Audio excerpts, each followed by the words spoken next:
This is relevant here. We're talking about the humanities and whether they can be sites of critique and imagination, away from the overbearing rationalization of social life today. That is, the drive to monitor and measure and encase and instrumentalize social relations. One relevant concept here is that of reification, that is, the thingification of social relations.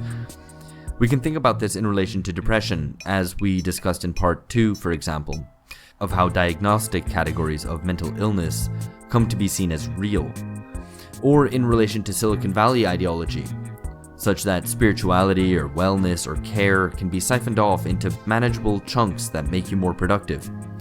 Things that seem completely alien to questions of production or distribution or consumption suddenly become parts of the market. Tyrus here on algorithms. When I was thinking about the question of the critical resources that the notion of reification gave, I started to think about a very California problem, which is the role that algorithms are playing in structuring our lives. And there's been a kind of critique of algorithms that say embedded in the very structure, the kind of ontology that algorithms have, where some beings are recognized and some aren't, systematic bias, various kinds of social effects follow from that.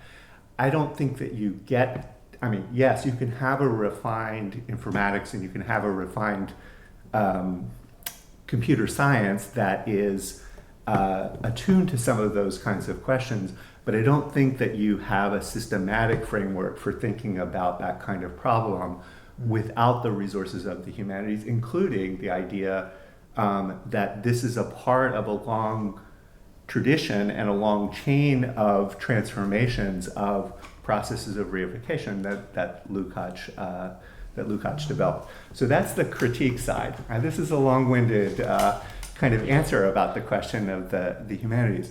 But I think there's also what I want to call the sort of exemplary side. There's the critique, and then there's what I would call the exemplary. And what I mean by the exemplary is the humanities help to stage certain kinds of forums, situations that are partially intellectual, but they're also partially experiential, where a different kind of relationship to truth and to the pursuit of truth can take place. And I think the humanities are particularly good at thinking about how to structure those, how to form those,